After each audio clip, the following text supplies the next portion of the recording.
नमस्कार मित्रों, मैं जीसी पांडे।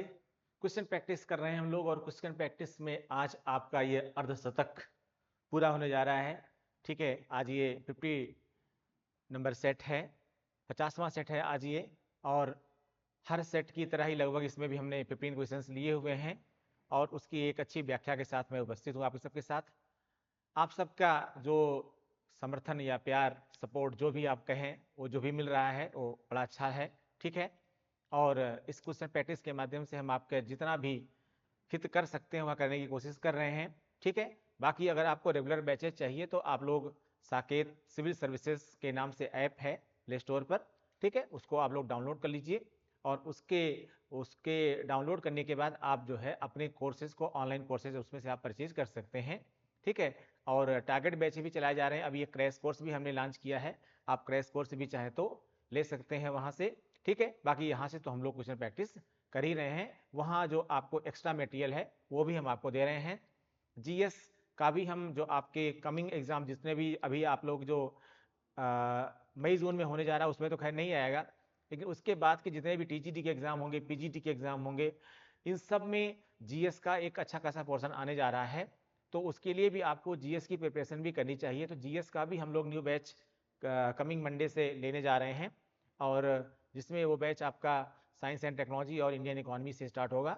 तो उसको भी आप लोग परचेज कर सकते हैं। बहुत ही कम फीस हमने ऑनलाइन में रखी हुई है फिलहाल, जिससे सब लोग उसको अफोर्ड कर सकें और कोई पैसे के कारण एजुकेशन लेने में उसको प्रॉब्लम ना हो। बाकी किसी तरह कोई समस्या हो तो आप लोग दिए गए नंबर्स पर आप लोग कॉल कर सकते हैं। फिलहाल आज के लिए इतना ही अभी, और स्टार्ट करते हैं क्वेश्चन प्रैक्टिस। पहले आज के जो क्वेश्चंस हमने लिए हैं वो आपके इन सभी एग्जामों को ध्यान में रखते हुए, किसको, टीजीटी को, पीजीटी को और नेट के एग्जाम के लिए, जेआरएफ के जो दे रहे हैं बच्चे उनके लिए, साथ में जो हमारे बीपीएससी वाले भाई हैं और एमपीपीएससी वाले जो लोग दे रहे हैं उन सबको ध्यान में रखते हुए क्वेश्चन हमने लिया हुआ है। और आज का जो क्वेश्चन है वो भी इससे पहले हमने आपको मालूम होगा स्वतंत्रता और समानता पर ही क्वेश्चन कराया था। हमने कहा था कि उसमें कुछ क्वेश्चंस बच गए हैं तो उनको हमने आज लिया है, लेकिन इनके साथ साथ कुछ क्वेश्चन हम आज जस्टिस यानी न्याय पर भी लेंगे। लेकिन न्याय के क्वेश्चन कुछ बचेंगे और इंपॉर्टेंट क्वेश्चंस उनको हम अगले वाले सेट में लेंगे। ठीक है, तो आज हम लोग स्वतंत्रता, समानता और न्याय से संबंधित अच्छे अच्छे प्रश्नों को हम देखेंगे। ठीक है, आइए स्टार्ट करते हैं। पहला क्वेश्चन है आपका, लॉस्की ने स्वतंत्रता को किस रूप में माना है? लॉस्की ने स्वतंत्रता को किस रूप में माना है? पूर्ण स्वतंत्रता, नैतिक शक्ति, नियंत्रण का अभाव, राजनीतिक शक्ति। लॉस्की ने स्वतंत्रता को किस रूप में माना है? पूर्ण स्वतंत्रता, नैतिक शक्ति, नियंत्रण का अभाव या राजनीतिक शक्ति। आंसर से पहले कुछ चीजों को आप ध्यान से समझ लीजिए तो आपको अपने आप फिर से इसका आंसर मिलेगा। लॉस्की क्या था? लॉस्की पहली चीज तो स्वतंत्रता और समानता, स्वतंत्रता और समानता दोनों को एक दूसरे का पूरक मानता था। ठीक है, दूसरा, जब आप इसका एक दूसरे को पूरक मानेंगे तो कहीं ना कहीं यह विचार अपने आप ही आ जाएगा कि आप बेसिकली नैतिक हैं। नैतिक यानी आप एथिकल हैं। नैतिकता से मतलब क्या होता है? दरअसल वह यह मानता था कि स्वतंत्रता को हमें अगर अच्छे अर्थों में लेना है तो हमें उसको नैतिकता के संदर्भ में समझना होगा। ठीक है, यानी आंसर होगा आपका बी, नैतिक शक्ति। वह यह कहता था, हाँ यह भी बता दूं आपको कि लॉस्की का विचार हमेशा ऐसे नहीं रहा है। कभी वह स्वतंत्रता समानता को साथ नहीं मानता था, एक दूसरे का पूरक नहीं मानता था, या स्वतंत्रता क्या है उसका विचार कई बार बदला, लेकिन अल्टीमेटली वह कह सकते हैं कि ग्रीन के विचारों पर ही टिका रहा। ठीक है, जिस तरह से स्वतंत्रता के बारे में ग्रीन कहता था, लगभग वह ग्रीन के विचारों से ही अल्टीमेटली सहमत रहा और वह यह मानता था कि स्वतंत्रता का संबंध नैतिकता से है। अगर स्वतंत्रता को आप नैतिक शक्ति के रूप में देखेंगे तो इसका मतलब आप इसका सकारात्मक इस्तेमाल करेंगे। दरअसल आपको मैंने पहले बताया था कि स्वतंत्रता के दो पक्ष हैं, एक सकारात्मक स्वतंत्रता और दूसरी नकारात्मक स्वतंत्रता। तो अगर आप नैतिक शक्ति वाले व्यक्ति हैं तो आप स्वतंत्रता को सकारात्मक रूप में लेंगे, जिससे यह अपने आप विचार उत्पन्न हो जाता है कि आप उसका नकारात्मक उपयोग नहीं करेंगे। क्योंकि समस्या कहां पर आती है? समस्या वहीं पर शुरू होती है जब हम अपने अधिकारों का दुरुपयोग करने लगते हैं, क्योंकि अधिकारों का दुरुपयोग दूसरे के अधिकारों को कम करना होता है या अपने आप को विशेषाधिकार युक्त मानना होता है, और लॉस्की इसके विरोध में था। आंसर इसका बी होगा। अगला क्वेश्चन, समानता स्वतंत्रता की तरह एक ही चीज नहीं है। समानता स्वतंत्रता की तरह एक ही चीज नहीं है। मैं लॉर्ड एक्टन के इस कथन से सहमत नहीं हूं। समानता स्वतंत्रता की तरह एक ही चीज नहीं है, यह किसका कथन है? यह लॉर्ड एक्टन का कथन है। ठीक है, लॉस्की कहता है, कौन कहता है कि थोड़ा सा आंसर पहले ही आ गया, कोई बात नहीं। समानता स्वतंत्रता की तरह एक ही चीज नहीं है। मैं लॉर्ड एक्टन के इस कथन से सहमत नहीं हूं। यह किसका स्टेटमेंट है? लॉर्ड एक्टन का स्टेटमेंट है। ठीक है, और सहमत नहीं हूं कि समानता की उत्कृष्ट अभिलाषा के कारण स्वतंत्रता की आशा व्यर्थ ही हो गई है। फिर से पढ़िए एक बार, समानता स्वतंत्रता की तरह एक ही चीज नहीं है। मैं लॉर्ड एक्टन के इस कथन से सहमत नहीं हूं कि समानता की उत्कृष्ट अभिलाषा के कारण स्वतंत्रता की आशा ही व्यर्थ हो गई है। यह किसका कथन है? मैजनी का, लॉस्की का, वॉल्टेयर का, जॉन मिल्टन का? अभी हमने गलती से नाम ले ही लिया था, वास्तव में स्टेटमेंट किसका है? लॉस्की का। यह स्टेटमेंट है लॉस्की का। आंसर होगा इसमें बी। क्या कहता है ये? दरअसल लॉर्ड एक्टन प्रारंभ में क्या था, स्टार्टिंग में लॉर्ड एक्टन यह मानता था कि समानता स्वतंत्रता की तरह एक ही चीज नहीं है, यानी वह समानता और स्वतंत्रता को एक बराबर या एक समान या एक दूसरे का पूरक नहीं मानता था। ऐसा क्यों था? लॉस्की यह एक्सप्लेन करते हैं कि लॉस्की ये कहते हैं कि वास्तव में लॉर्ड एक्टन ऐसा कहता नहीं था। वास्तव में वह अधिकतम स्वतंत्रता की बात करता था, और जब अधिकतम स्वतंत्रता की बात वह कहता था तो कई बार समानता कहीं ना कहीं स्वतंत्रता को कम कर रही है, ऐसा उसके विचार में आता था। तो लॉस्की का कहना यह है कि वास्तव में हमने लॉर्ड एक्टन के इस विचार को कि स्वतंत्रता और समानता बराबर नहीं है, ऐसा हमने इसलिए माना, जो कि सही परिप्रेक्ष्य नहीं है। हमने ऐसा इसलिए माना क्योंकि वह अधिकतम स्वतंत्रता का पक्षधर था, और इसीलिए हम उसको यह मानने लगे कि वह स्वतंत्रता और समानता का विरोधी है, वह समानता का विरोधी है, जबकि ऐसा नहीं है। और इसी तरह से वास्तविकता यह है कि लॉर्ड एक्टन अपने समय के उत्तरार्ध में, यानी बाद के समय में, लॉर्ड एक्टन बिल्कुल एकदम से परिवर्तित भी हो गया, और उसने कुछ बातें लिखी भी। लॉर्ड एक्टन ने बाद में अपने विचारों के दृष्टिकोण में परिवर्तन लाया, और वो कहता क्या है कि उसने ये लिखा कि विरोधाभास यह है कि समानता और स्वतंत्रता जो कि परस्पर विरोधी विचार के रूप में प्रारंभ होते हैं। ध्यान सुनिएगा आप लोग, लॉर्ड एक्टन क्या कहता है कि स्वतंत्रता और समानता, ठीक है, विरोधाभास यह है कि समानता और स्वतंत्रता जो कि परस्पर विरोधी विचार के रूप में प्रारंभ होते हैं, विश्लेषण करने पर एक दूसरे के लिए आवश्यक हो जाते हैं। यह सत्य है कि समानता के अर्थ की उचित व्याख्या स्वतंत्रता के संदर्भ में ही की जा सकती है, यह लॉर्ड एक्टन कहता है। इसलिए लॉस्की इसको एक्सप्लेन करता है कि जो लॉर्ड एक्टन के विचार को आरंभ में इस प्रकार समझा गया कि वह स्वतंत्रता और समानता को का एक जैसा नहीं मानता है, एक साथ नहीं स्वीकार करता है, यह गलत है, क्योंकि लॉर्ड एक्टन वास्तव में इनको एक बराबर मानता था, एक दूसरे का पूरक ही मानता था, बशर्ते उसकी गलती यह थी या उसका विचार यह था कि अधिकतम स्वतंत्रता लोगों को मिलनी चाहिए और समानता कहीं ना कहीं इसमें बाधा बन रही है, इसीलिए उसके विचार का गलत अर्थ लगाया गया। ठीक है, जो कि आरंभ में प्रतीत भी होता था। आइए अगला क्वेश्चन देखते हैं। देखिए, विश्लेषण करिए।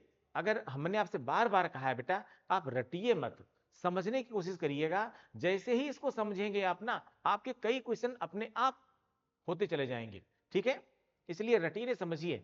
यहाँ क्वेश्चन फ्रेमिंग का मतलब, यहाँ क्वेश्चन प्रैक्टिस हम नहीं करा रहे हैं केवल, 15 क्वेश्चन में क्या हो जाएगा के लिए आपका क्वेश्चन प्रैक्टिस नहीं, जबकि सच्चाई ये है कि इस क्वेश्चन प्रैक्टिस के माध्यम से हम जो एक्सप्लेनेशन दे रहे हैं उससे कई क्वेश्चन आपके सॉल्व हो जाए और आपके कॉन्सेप्ट में क्लैरिटी आए, ये बहुत इंपॉर्टेंट है। या किसने कहा कि अधिकतम समानता स्वतंत्रता के लिए घातक नहीं है? अधिकतम समानता स्वतंत्रता के लिए घातक नहीं है बल्कि अनिवार्य है।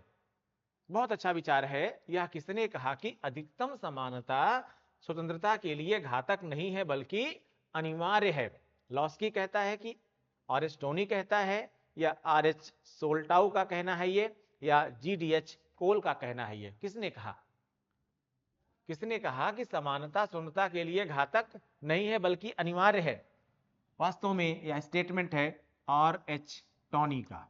किसका स्टेटमेंट है? आर.एच. टॉनी का। यानी आंसर क्या हो जाएगा इसका? आंसर इसका बी हो जाएगा। क्या हो जाएगा आंसर? बी हो जाएगा। क्या कहता है आर.एच. टॉनी? वह कहता है कि अगर आपको अधिकतम समानता देनी है तो इसका मतलब यह है कि आपको अधिकतम स्वतंत्रता भी देनी है। और वह कहता है अगर आपको अधिकतम स्वतंत्रता देनी है तो इसका मतलब है कि अधिकतम समानता भी देनी है। यानी अगर आप ऐसे समझिए, अगर आप ऐसा कहते हैं कि आप स्वतंत्र हैं लेकिन कहीं पर आपसे किसी प्रकार से विभेद किया जा रहा है तो इसका मतलब आप समान नहीं है।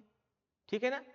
तो अगर आप समान नहीं हैं तो फिर आप स्वतंत्र कैसे हुए? अच्छा, फिर कोई उल्टा कह रहा है, कोई कह रहा है कि आप समान, आप सभी समान हैं लेकिन आपको कुछ कार्य करने की स्वतंत्रता नहीं है, तो फिर समानता कैसे हो गई? जाहिर सी बात है कि स्वतंत्रता और समानता दोनों ही पैरेलल चल रहे हैं। ठीक है? अगर आप स्वतंत्र हैं तो इसका मतलब यह है कि आपके साथ कहीं पर भी अलग प्रकार का व्यवहार नहीं होगा। ठीक है ना? जैसे अगर आप यह कहें कि आपने एक तरफ समानता के अधिकार में आपने क्या दे दिया कि अस्पृश्यता का अंत कर दिया। भारतीय संविधान में आपने आर्टिकल 17 के माध्यम से क्या किया? अस्पृश्यता का अंत कर दिया, एंड ऑफ अनटचेबिलिटी। लेकिन कहीं पर आप उनसे इस प्रकार से अस्पृश्य व्यवहार भी कर रहे हो, तो अगर आप अस्पृश्यता और स्वतंत्रता, यानी यहां भारत में सभी लोग स्वतंत्र हैं लेकिन अस्पृश्यता साथ साथ चलती हो अगर, तो स्वतंत्रता कैसे हुई?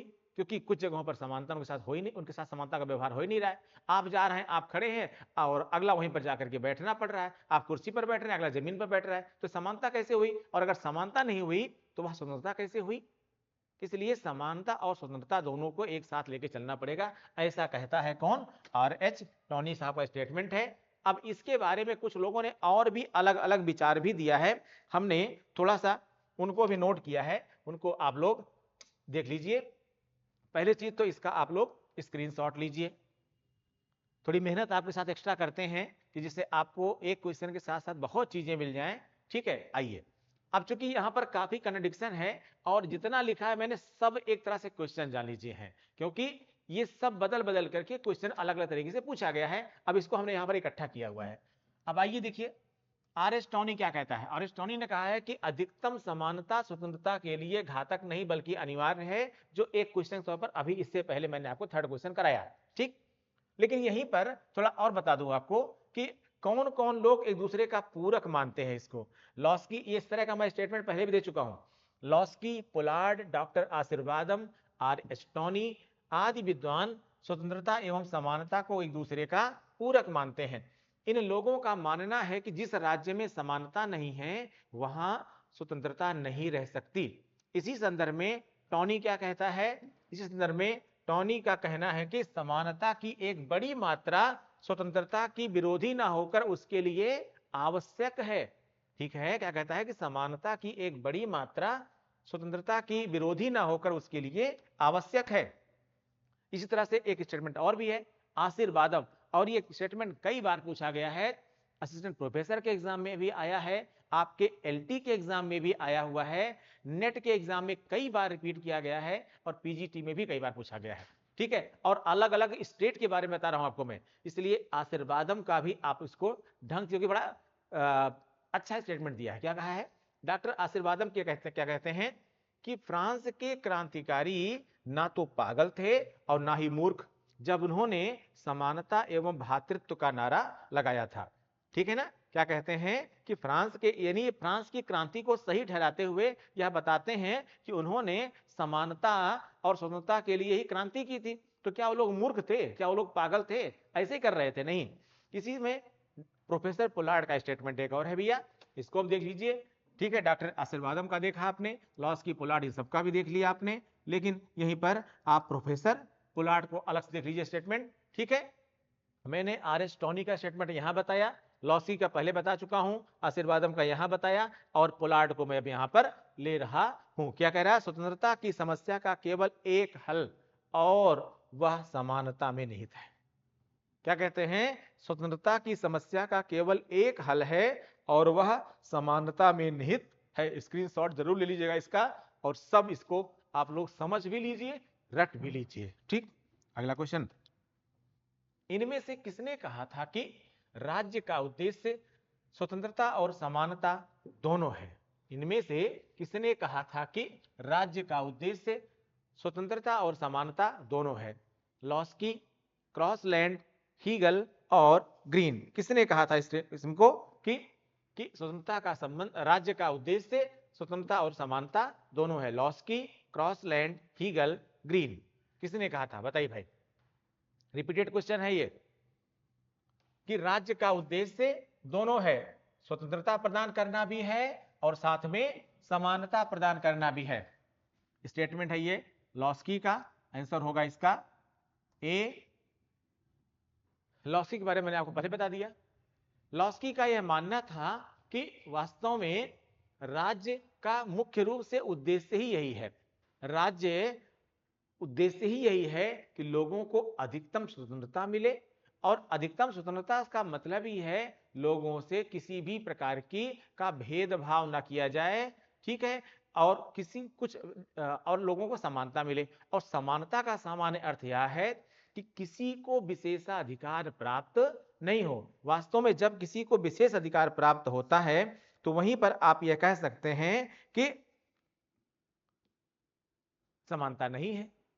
ठीक है, और अगर समानता है तो उसका एक लाइन का अर्थ आप यह भी निकाल सकते हैं लॉस्की के अनुसार कि वास्तव में अगर लोग स्वतंत्र हैं और लोगों के साथ समानता वाला व्यवहार हो रहा है तो इसका अर्थ यह है कि लोगों का उच्चतम व्यक्तित्व विकास हो, और उच्चतम व्यक्तित्व विकास के लिए यह आवश्यक है कि सभी से समान व्यवहार किया जाए, किसी के साथ विशेष व्यवहार, ठीक है, और किसी के साथ कम व्यवहार या विपरीत व्यवहार ना किया जाए। ठीक है, लॉस्की की बात है। अगला क्वेश्चन कह रहा है कि यह इसमें कौन सही गलत का आपको लगाना है। स्वतंत्रता से संबंधित निम्नलिखित कथनों पर विचार कीजिए। स्वतंत्रता से संबंधित निम्नलिखित कथनों पर विचार कीजिए। कह रहा है कि गेराल्ड मैकलम ने स्वतंत्रता को त्रयी संबंध के आधार पर परिभाषित किया। ठीक है, कथनों पर विचार करना है और क्या करना है भाई, इसमें सही उत्तर चुनना है। ठीक है, इसमें सही क्या है? पहला कह रहा है कि गेराल्ड मैकलम ने स्वतंत्रता को त्रयी संबंध के आधार पर परिभाषित किया। सही है गलत है भाई? देखिए, लॉस्की कह रहा है, सेकंड स्टेटमेंट है, लॉस्की ने घरेलू स्वतंत्रता का प्रबल समर्थन किया। लॉस्की ने घरेलू स्वतंत्रता का प्रबल समर्थन किया। वास्तव में यह तो सही है, ये तो सही है फर्स्ट वाला। सेकंड देखना पड़ेगा आपको। थर्ड कह रहा है लॉस्की ने स्वतंत्रता के तीन स्वरूपों व्यक्तिगत, राजनीतिक और आर्थिक की चर्चा की है। बात सही है, लॉस्की ने स्वतंत्रता के तीनों स्वरूपों यानी व्यक्तिगत स्वरूप, व्यक्तिगत, राजनीतिक और आर्थिक की चर्चा की है। कूट का प्रयोग करते हुए सही उत्तर चुनना है। वास्तव में इसमें ये सही है और ये सही है, ये सेकंड वाली बात सही नहीं है, क्योंकि लॉस्की ने घरेलू स्वतंत्रता का प्रबल समर्थन नहीं किया था, या आप कह सकते हैं कि घरेलू स्वतंत्रता का समर्थन ही नहीं किया था या बहुत कम किया था। ये सही नहीं होना चाहिए। इसमें फर्स्ट और थर्ड सही है। फर्स्ट और थर्ड किसमें है भाई? बी ऑप्शन में है, फर्स्ट और थर्ड यानी, ठीक है, ये होगा इसका आंसर, बी हो जाएगा। ठीक है, गेराल्ड मैकलम ने स्वतंत्रता को त्रयी संबंध के आधार पर परिभाषित किया, सही है। ये वाला स्टेटमेंट गलत है, ये सही है। ठीक है, चलिए अगला क्वेश्चन देखते हैं। ईश्वर ने हमें जब जीवन दिया उसी समय हमें स्वतंत्रता भी दी। ठीक है, ईश्वर ने हमें जब जीवन दिया उसी समय हमें स्वतंत्रता भी दी, यह किसने कहा? Jefferson, Hobbes, Laski, Rousseau. किसने कहा भाई स्टेटमेंट, किसने दिया? बताइए किसने दिया स्टेटमेंट? Jefferson, answer A. ठीक है, जेफरसन कहता है कि जब हमारा जन्म होता है तो हम स्वतंत्र रूप से जन्म लेते हैं, ठीक है, लेकिन जो दुनिया भर की बाधाएं आती हैं वह वास्तव में कब आती हैं? इसके बाद आती हैं, यानी हमारे जन्म के बाद आती हैं। और यहां पर यह भी आप ध्यान दीजिएगा कि इस संदर्भ में एक बार जो है इस संदर्भ में एक स्टेटमेंट और आता है, थोड़ा सा वो स्टेटमेंट रूसो से भी कहीं ना कहीं संबंधित है, ठीक है, जिसको मैं आपको अभी आगे जाकर के बताऊंगा, ठीक है, कि वह क्या कहता है इसके बारे में, ठीक है। लेकिन यहां पर आप ये स्टेटमेंट जो देख रहे हैं, ठीक है, उसमें यह स्टेटमेंट है किसका? जेफरसन साहब का स्टेटमेंट है, ठीक है, जिसमें यह कहते हैं कि हम स्वतंत्र रूप से जन्म लेते हैं, लेकिन अन्य जो विभिन्न प्रकार के बंधन हैं, जकड़न है, वह इसके बाद प्रारंभ होती है। लेकिन क्या स्वतंत्रता के बारे में जेफरसन की तरह ही सब सोचते हैं? जाहिर है नहीं सोचते हैं सभी। तो और लोग क्या सोचते हैं, इसको भी हमने एक अलग से पेज बनाया है, ठीक है, नोट किया गया है, जरा उसको देख लेते हैं हम लोग, ठीक है, और उसका भी आप लोग पूरा स्क्रीनशॉट लीजिए, ठीक है। इसमें स्वतंत्रता के बारे में जेफरसन क्या कहते हैं, रूसो क्या कहते हैं, लॉस्की क्या कहते हैं, एडिसन क्या कहते हैं, पैट्रिक हेनरी क्या कहते हैं, विनोबा भावे क्या कहते हैं, और अब्राहम लिंकन क्या कहते हैं, सभी को एक पेज में हमने कलेक्ट किया है। आप तुरंत इसका स्क्रीनशॉट लीजिए, ठीक है, इसका स्क्रीनशॉट लीजिए बच्चों और रट लीजिए, ठीक है। आप ये मत कहिएगा कि हम सिर्फ क्वेश्चन सॉल्व करा रहे हैं, ठीक है, हम वास्तव में आपको क्वेश्चन प्रैक्टिस के अलावा हम पढ़ा भी रहे हैं बेटा, ठीक है। अगर आप लाभ लेना चाहें तो इससे आपको अधिकतम लाभ मिल जाएगा, ठीक है। आइए, जेफरसन क्या कहता है? जिस ईश्वर ने हमको जन्म दिया है उसने उसी समय हमें स्वतंत्रता भी दी थी। जिस ईश्वर ने हमको जन्म दिया है उसने उसी समय हमें स्वतंत्रता भी दी थी, ठीक है, ये जेफरसन कहता है, जो मैंने अभी क्वेश्चन तो बताया अभी आपको। रूसो क्या कहता है? रूसो कहता है कि सोशल कॉन्ट्रैक्ट में, रूसो सोशल कॉन्ट्रैक्ट में लिखता है, जो किताब थी, स्वतंत्रता मानव का परम आंतरिक तत्व है। क्या लिखता है? स्वतंत्रता मानव का परम आंतरिक तत्व है। और क्या लिखता है? मनुष्य स्वतंत्र पैदा होता है, लेकिन जो अभी मैं आपको बता रहा था रूसो का स्टेटमेंट, ठीक है, जो रूसो का कहता है कि मनुष्य स्वतंत्र पैदा होता है लेकिन सर्वत्र बंधनों में जकड़ा हुआ है, ठीक है।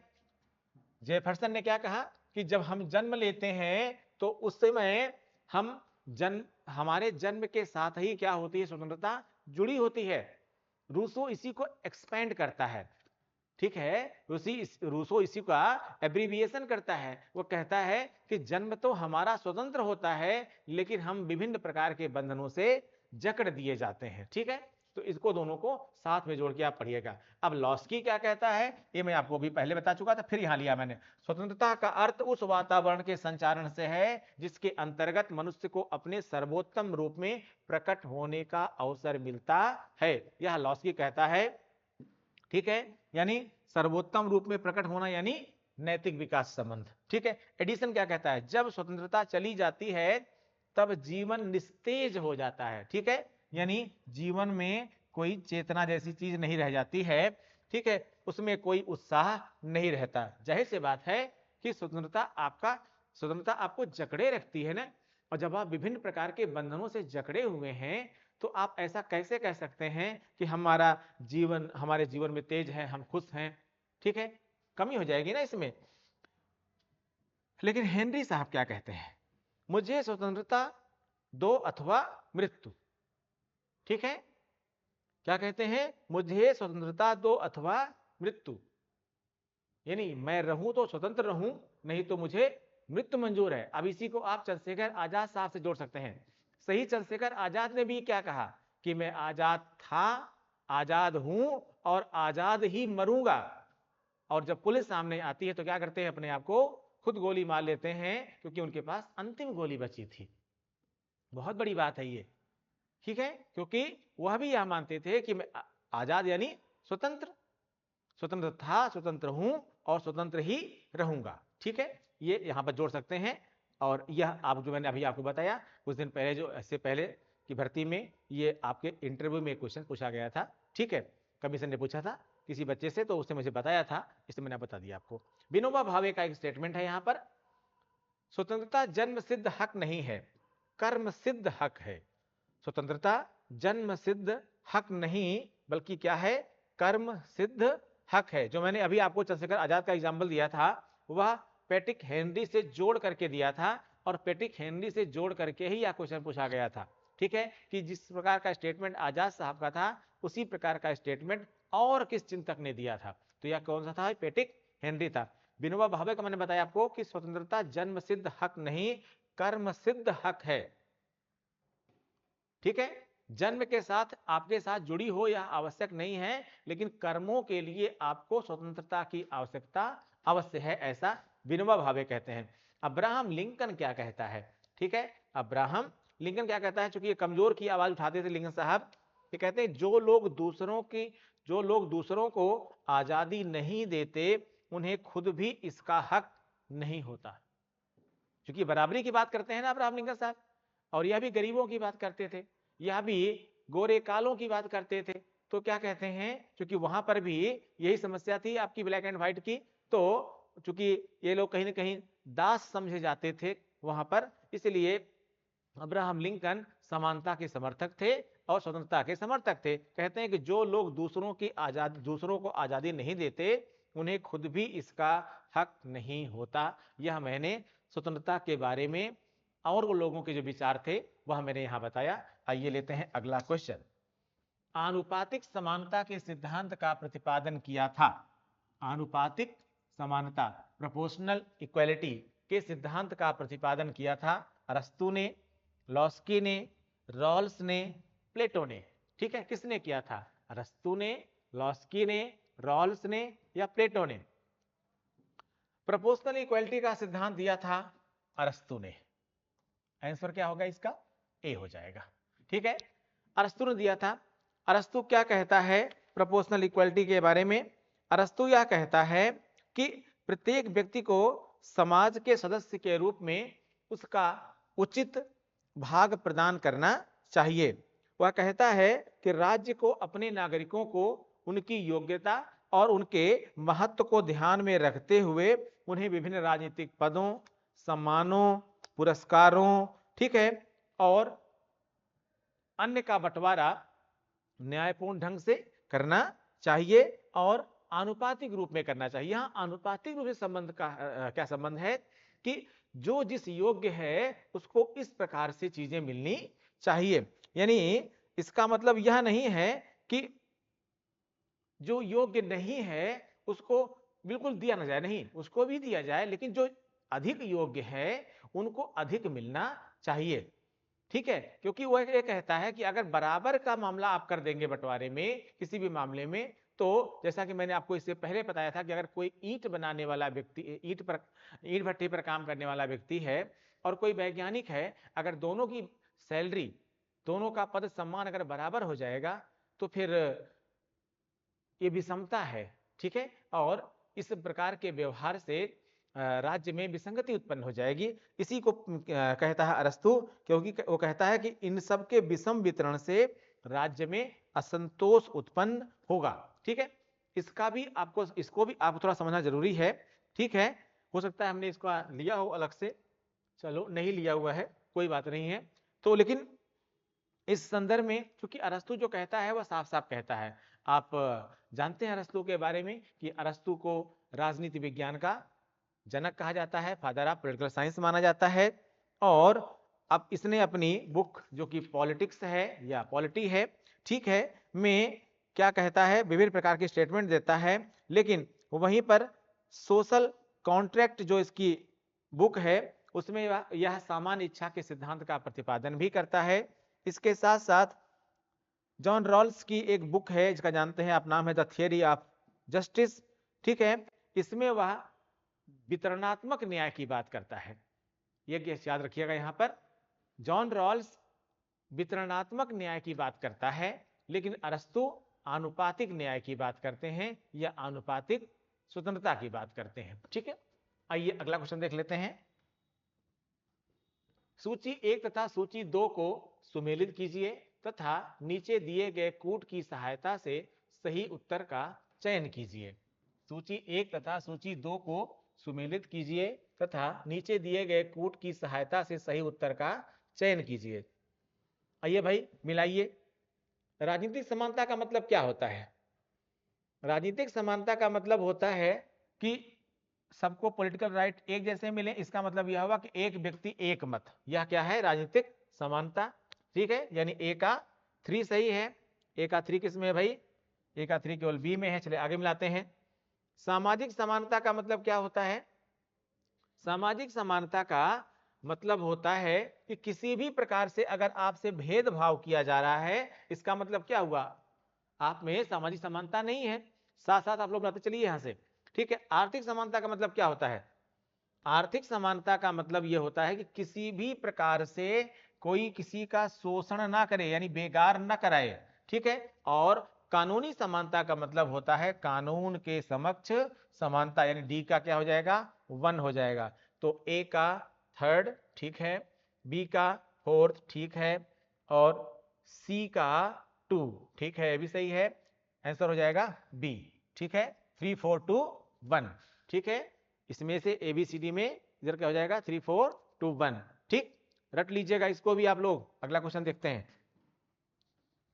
निम्नलिखित में से कौन सा राजनीतिक दर्शन, निम्नलिखित में से कौन सा राजनीतिक दर्शन आर्थिक समानता को स्वतंत्रता की प्राप्ति के लिए आवश्यक मानता है? निम्नलिखित में से कौन सा राजनीतिक दर्शन आर्थिक समानता को स्वतंत्रता की प्राप्ति के लिए आवश्यक मानता है? उदारवाद, अराजकतावाद, मार्क्सवाद, सर्वाधिकारवाद।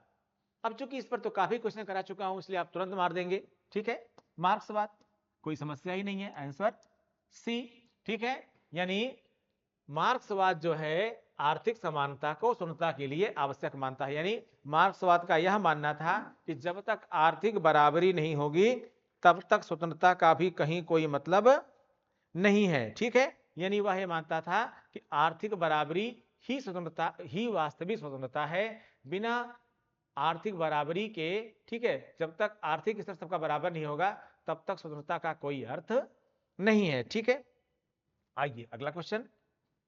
निम्नांकित में से कौन सा युग्म सुमेलित नहीं है? निम्नांकित में से कौन सा युग्म सुमेलित नहीं है?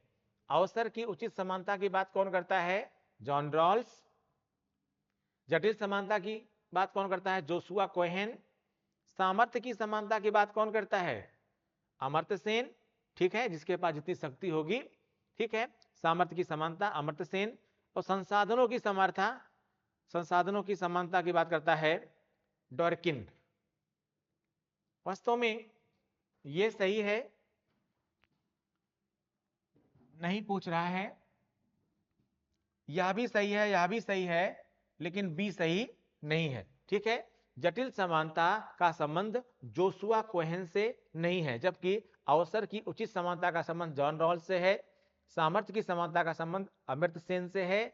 संसाधनों की समानता का संबंध डॉर्किन से है, लेकिन जटिल समानता का अर्थ का संबंध जोशुआ कोहेन से नहीं है। क्या हो जाएगा इसमें?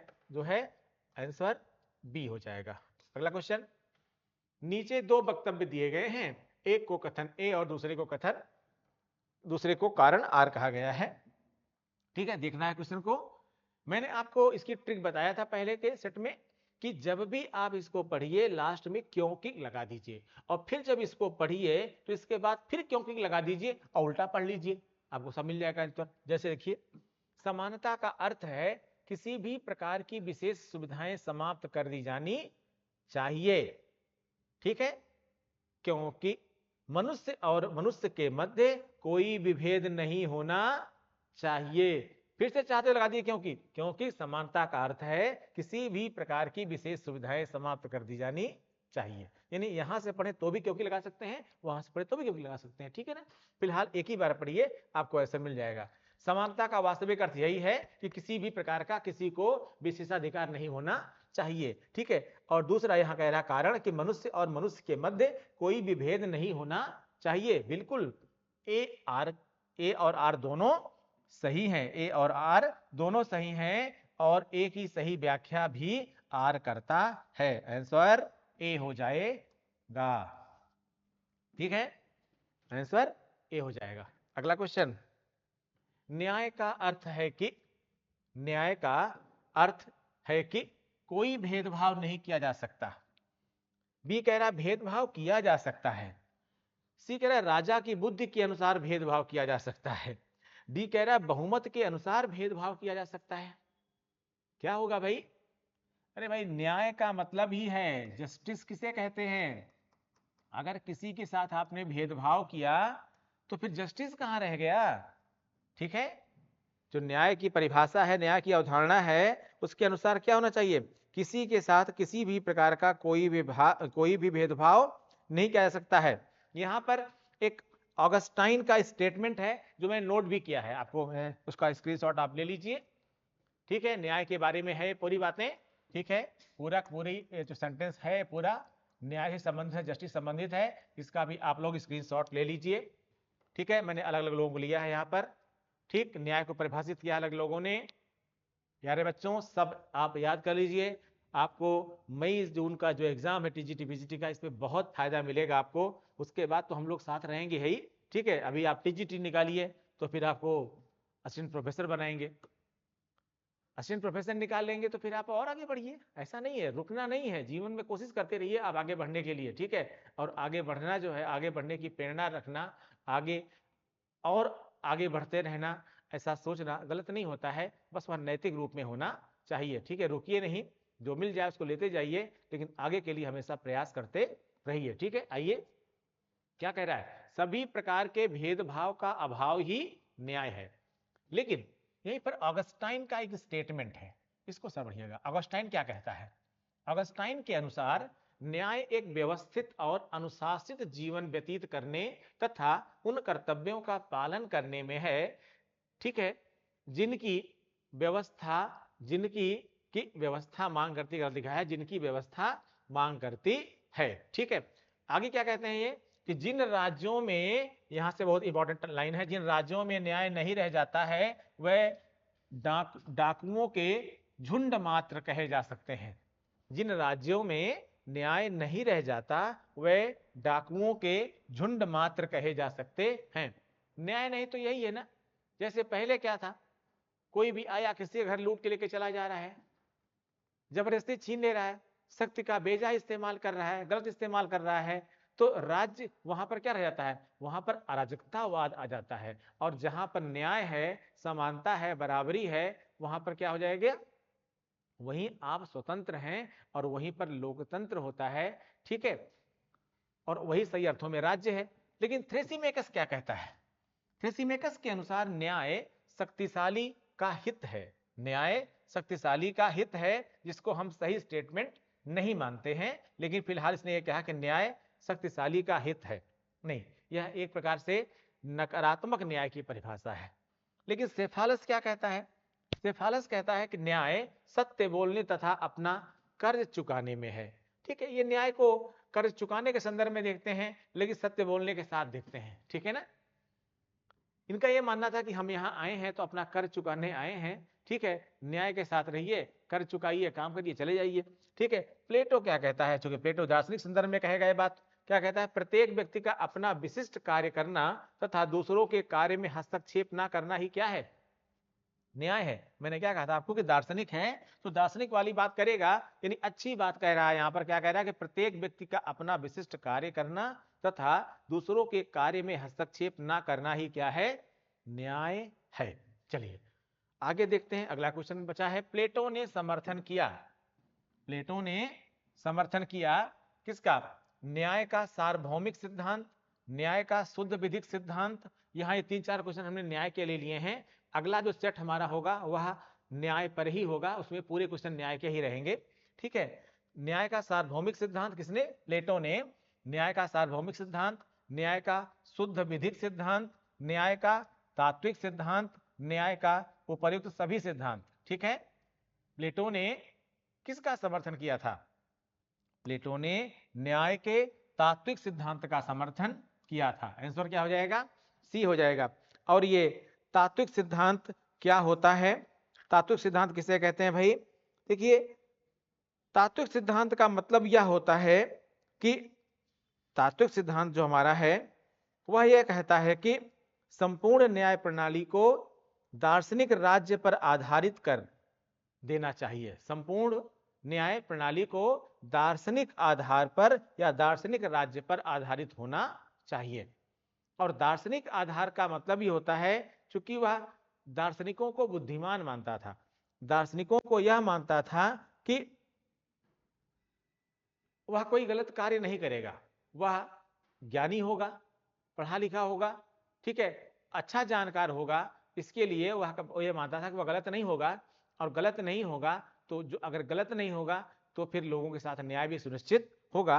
और यानी आप कह सकते हैं कि संपूर्ण न्याय प्रणाली को दार्शनिक राज्य पर आधारित कर, ठीक है, वह न्याय के तात्विक सिद्धांत का समर्थन करता है। ठीक है, आइए एक और क्वेश्चन देख लेते हैं। लास्ट क्वेश्चन है आपका है ये, राजनीतिक न्याय सुनिश्चित होता है। राजनीतिक न्याय सुनिश्चित होता है किससे? विधायिका द्वारा, संविधान द्वारा, राजनीतिक दलों द्वारा, निर्वाचन सत्ता द्वारा। राजनीतिक न्याय कौन देगा भाई? स्पष्ट है, कौन देगा? संविधान देगा। राजनीतिक न्याय तो संविधान ही देगा ना, क्योंकि संविधान से ही विधायिका उत्पन्न होती है, राजनीतिक दल उत्पन्न होते हैं, निर्वाचन की प्रक्रिया उत्पन्न होती है। भारत में सबका आधार कौन है? संविधान। और अगर हम विश्व के आधार पर भी देखें तो विश्व में भी जहां भी लोकतंत्र है, जहां पर संविधान को सर्वोच्च स्थान दिया गया है। देखिए, संविधान सर्वोच्च है कि संसद सर्वोच्च है, ये अलग विषय है, लेकिन दोनों एक दूसरे के पूरक हैं, क्योंकि संविधान के अंतर्गत संसद आती है और संसद को संविधान बदलने का, संविधान में परिवर्तन करने का अधिकार होता है। लेकिन क्या परिवर्तन कर सकती है, कितना परिवर्तन कर सकती है, इस संदर्भ में भी संविधान ही कहता है कि क्या कर सकते हैं, क्या नहीं कर सकते हैं। जैसे अगर भारत के संदर्भ में ही देखें तो आप उसकी आधारभूत संरचना में कोई परिवर्तन नहीं कर सकते हैं, ठीक है। और आधारभूत संरचना क्या है, इसकी पूरी व्याख्या ना तो अब तक सुप्रीम कोर्ट ने की हुई है और ना ही स्वयं संविधान करता है। यानी समय समय पर आधारभूत तत्वों की संख्या भी बढ़ती घटती रहती है, ठीक है। तो फिलहाल राजनीतिक न्याय किससे मिलेगा? आपको संविधान द्वारा ही मिलेगा। ये कुल आपके 15 क्वेश्चन थे आज के लिए, ठीक है। इसमें न्याय से संबंधित हमने केवल आपको 3-4 क्वेश्चन लिए हैं, लेकिन अगला सेट जो हमारा होगा वो पूरा न्याय पर होगा। बाकी क्वेश्चन हमने किससे लिए हैं? स्वतंत्रता से लिए हैं और समानता से लिए हैं, ठीक है। आज इस बस इतना ही। Thank you.